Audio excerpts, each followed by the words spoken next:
good morning ළමයි. ඔන්න ඉතින් අද මම හිතුවා මම use කරන study tips ටිකක් ඔයාලත් එක්ක share කරගන්න. ඉතින් මමත් තාම study කරනවා. ඉතින් ඔයාලටත් පුළුවන් ඒ study tips use කරලා බලන්න. ඉතින් මම හිතනවා ඔයාලට ඒවා useful වෙයි කියලා. ඉතින් අපි බලමු මොනවද මම මේ use කරන study tips කියලා. ඉතින් පළවෙනි කාරණේ තමයි ඔයාලට පුළුවන් ඔයාලා නිකම්ම note එකක් දැන් කියවගෙන යන වෙනකොට ඔයාලට පුළුවන් ඒක හොඳට එකපාරක් වගේ හිතට වදින්න හොඳට හයියෙන් කියවලා ඒක පොත වහලා ආපහු මතක් කරන්න පුළුවන්. ඉතින් අන්න එතකොට පුළුවන් ඔයාලට මේ නිර්වචනය උනත් දැන් ඔයා නිකම් පොතක් කියවනවා 7ට පාරක් කියවලත් ඔයාලට මතක හිටින්නේ නැති වෙනවා. ඉතින් මේ ක්‍රම යූස් කරලා බලන්න ඔයාලට ඉක්මනින්ම ඒ කරුණ මතක් තියාගන්න පුළුවන්. ඔන්න දෙවෙනි කාරණේ තමයි ඔයාලට පුළුවන් දැන් ඔයාලා අද පාඩම් කරනවා කියලා පොත අරගෙන ඉතින් ඔයාලට පුළුවන් අද පිටු එක පිටුවක් හරි පිටු දෙකක් හරි ඔයාලා පාඩම් කරා නම්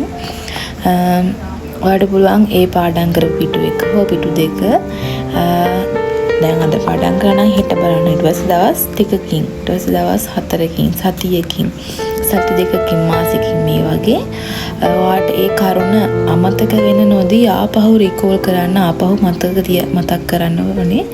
එතකොට ඔයාලට එක්සෑම් එකක් ලඟ වෙද්දී ඒ කරුණ ආපහු ඔයා පොත කියවනකොට ඔයාට ඒක අමතක වෙලා නැහැ. ඔයාට ඒක ටිකක් මතක් කරගත්තාම හොඳටම ඇති. ඒක ඔයාගේ මොලේ දැනටමත් ගබඩා වෙලා තියෙනවා. ඉතින් ඒ නිසා ඔයා ඒ ක්‍රමෙත් යූස් කරලා බලන්න. ඔයා නිකම්ම පොත කියවම් පාඩම් කරගෙන යනකොට මේ ක්‍රම දෙක යූස් කරන්න. ඉතින් ඔන්න අන්තිම කාරණේ තමයි ඔයාලට පුළුවන් ඔයා අද පාඩම් කරපු ටික ඔයාගේ යාළුවෙක්ට කියලා දෙන්න නැත්නම් ඔයාගේ නංගි හෝ මල්ලි හෝ කාට හරි ඒක කියලා දෙන්න පුළුවන්. ඉතින් ඔයාලට එහෙම කියලා දෙන්න කවුරුත් නැත්නම් ඔයා තනියෙන් කියවන්න. සාමාන්‍යයෙන් මම මගේ යාළුවෙක් දෙයක් ඇහුවොත් මම ඒ දේ කියලා දෙනවා. හැබැයි කාටවත් කියලා දෙන්න නැත්නම් මම කරන දේ මම ලියලිය නැත්නම් මේ white board එක තියෙනවා.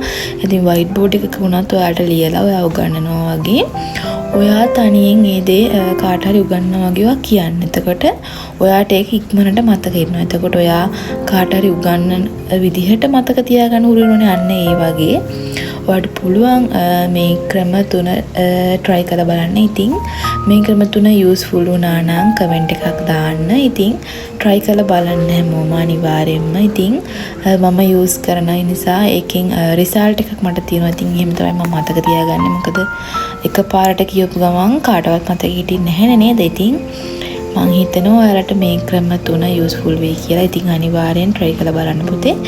ඔයාලට useful වෙයි. ඉතින් ඒ විදිහට ඔයාලා මතක තියාගත්තා නම් මට comment එකක් අනිවාර්යෙන් දාන්න. ඉතින් මේ වගේ තවත් useful වෙන tips මං ඉස්සරහට කියනවා. ඉතින් මාව follow කරලා තියාගන්න. ඉතින් අපි ඊළඟ වීඩියෝ එකෙන් හම්බෙමු. පරිස්සමින් ඉන්න.